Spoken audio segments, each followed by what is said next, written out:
Imagine chegar à Serra das Araras e perceber que aquela estrada conhecida por curvas fechadas, caminhões lentos e descidas delicadas mudou de lógica. No sentido de São Paulo, o motorista encontrará uma nova pista de subida, com 4 faixas. Na direção do Rio, o caminho também será diferente. O corredor usado hoje para subir será remodelado, recebendo um fluxo de descida. A configuração final prevê 8 faixas, 4 em cada sentido, 24 viadutos e 2 rampas de escape.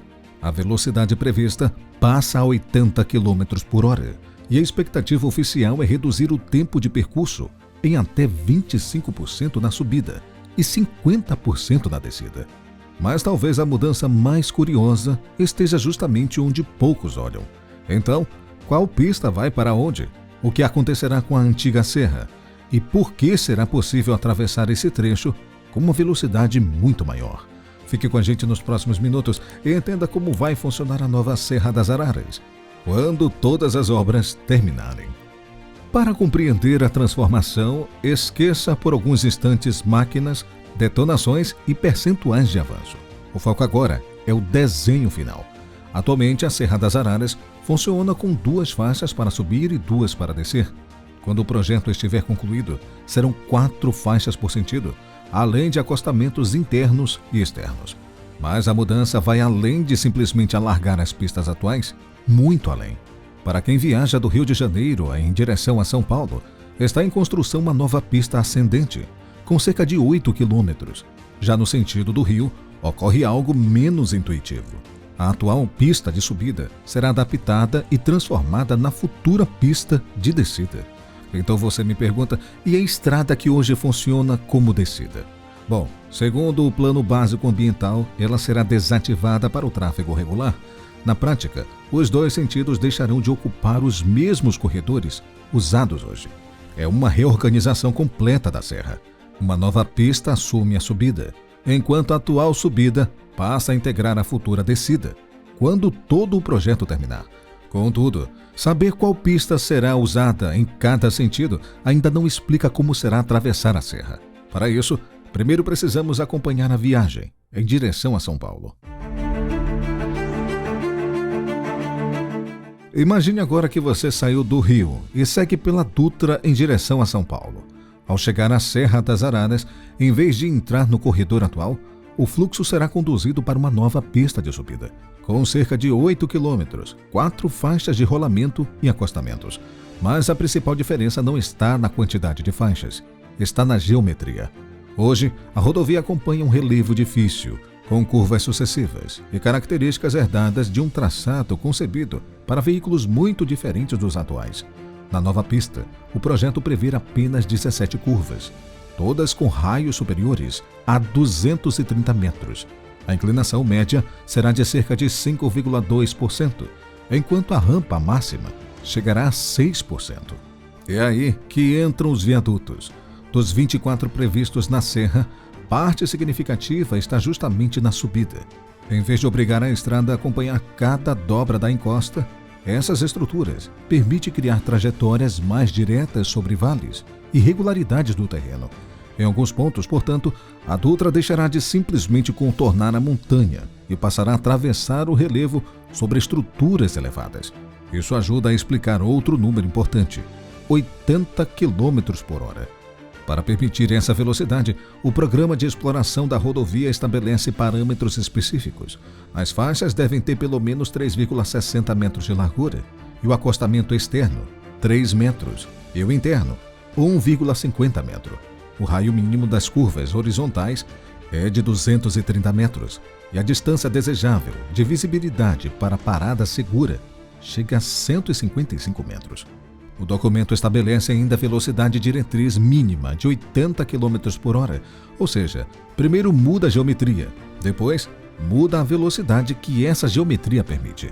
Para o motorista, o resultado esperado é uma subida com mais espaço para distribuir carros e caminhões, curvas mais abertas e menor interferência de veículos pesados lentos sobre o restante do fluxo.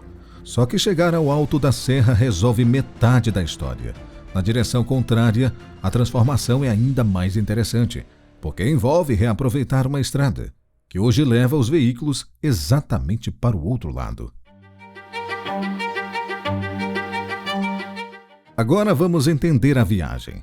Você sai de São Paulo em direção ao Rio de Janeiro e começa a descer a Serra das Araras. No futuro, não seguirá pelo mesmo corredor sinuoso utilizado atualmente. A solução escolhida é aproveitar e transformar a pista que hoje recebe o tráfego de subida. Segundo o projeto ambiental, esse corredor será adaptado para se tornar a futura pista descendente. Ele terá cerca de 8 quilômetros, 4 faixas de acostamentos. Serão 20 curvas, todos com raios superiores a 230 metros. A inclinação média ficará em aproximadamente 5,6%, enquanto a máxima poderá chegar a 7,5%. Essa característica é especialmente importante para caminhões. Em uma descida longa, veículos pesados precisam controlar continuamente a velocidade por meio de freios e dos sistemas auxiliares de frenagem. Se algo falhar, uma rodovia de serra oferece pouco espaço para erro. Por isso, a nova descida terá 2 rampas de escape.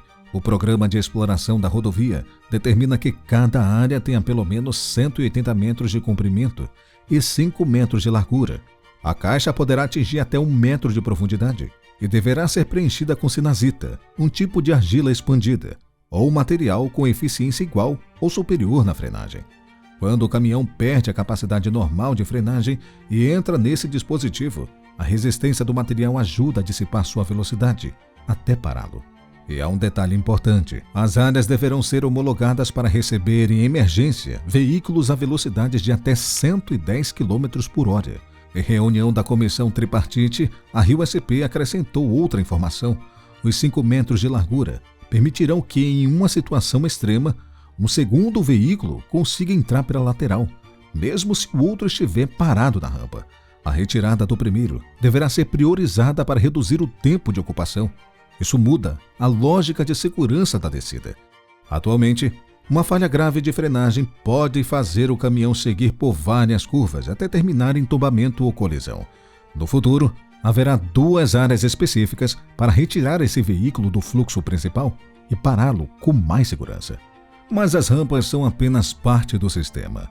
É a combinação de 4 faixas, curvas mais abertas, viadutos, acostamentos e áreas de escape que muda a forma como os veículos vencerão o desnível. No planejamento apresentado pela concessionária em 2024, havia ainda uma etapa de transição.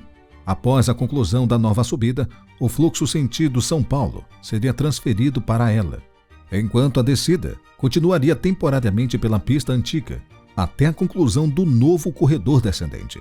As datas desse planejamento mudaram, mas a lógica mostra como a Dutra poderá trocar de configuração sem interromper a ligação entre Rio e São Paulo. Nesse ponto surge uma pergunta inevitável. Se uma pista nova assume a subida e a subida atual passa a formar a futura descida, o que acontece com aquela estrada sinuosa que hoje leva os veículos em direção ao rio? Eu te respondo, ela perde o protagonismo. O plano básico ambiental é direto ao afirmar que a atual pista descendente será desativada para o tráfego.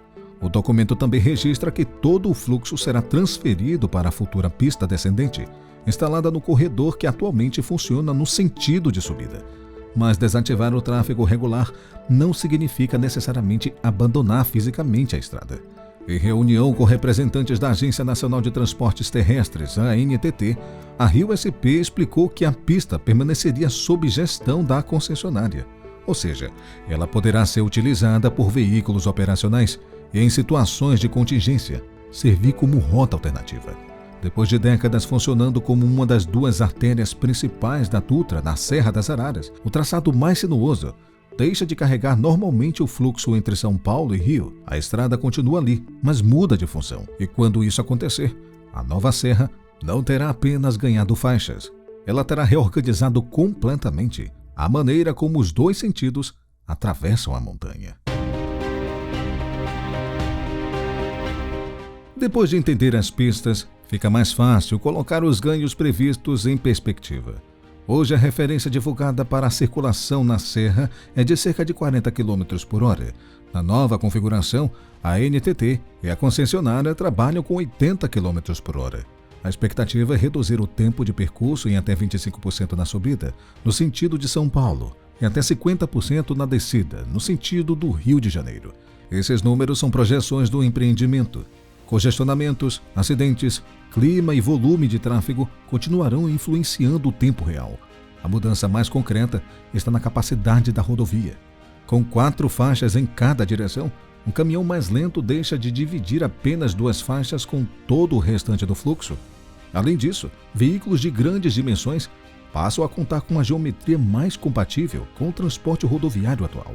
Hoje, algumas cargas excepcionais são tão largas e pesadas que sua passagem pela serra exigem operações especiais, alterações no tráfego e até o uso da pista no sentido contrário.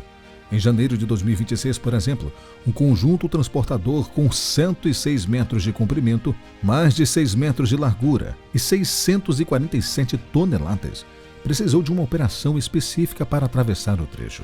Esse episódio mostra que ampliar a capacidade não significa apenas colocar mais carros na estrada. Significa preparar a Dutra para ônibus, carretas e cargas especiais que o traçado histórico nunca foi projetado para receber. Por tudo isso, os 80 km por hora são apenas a face mais visível dessa transformação. Aqui é importante separar contrato, cronograma antigo e meta atual. Quando as obras começaram, a documentação previa execução em 52 meses. A NTT chegou a divulgar a conclusão da nova subida em 2028 e da descida em 2029. Essas datas também aparecem na reunião da Comissão Tripartite, realizada em março de 2024. Depois, porém, o cronograma anunciado pela concessionária mudou. Em 2026, com o avanço das frentes de serviço, a Rio-SP passou a divulgar a intenção de antecipar a conclusão global para 2027, 2 anos antes do horizonte original apresentado pelo término do conjunto. Dessa forma, 2027 deve ser tratado como meta anunciada pela concessionária e não confundido com o cronograma contratual original. Enquanto isso, parte da Serra do Futuro já começou a aparecer. Trechos da nova subida e alguns viadutos já recebem veículos, mas isso ainda não representa a configuração final. Quando todas as máquinas forem embora, a Serra das Araras não será apenas mais larga. A própria lógica da viagem terá mudado. Uma nova estrada assumirá a subida, outro corredor fará a descida e o traçado antigo perderá o protagonismo. Após décadas obrigando carros e caminhões modernos a se adaptar à geometria da serra, a engenharia está fazendo justamente o contrário, adaptando a serra, a rodovia que o século XXI exige. Obrigado por ter assistido este vídeo até aqui. Essas informações foram válidas para você a respeito de como que vai funcionar a nova Serra das Araras? Deixa aqui sua opinião nos comentários. Acha que é eficiente, que não é? E o que você acha sobre a escolha do que vão fazer com a antiga estrada? Deixe sua opinião aqui nos comentários, eu ficarei feliz de ler todos eles. Eu vou ficando por aqui, um forte abraço e até o próximo vídeo.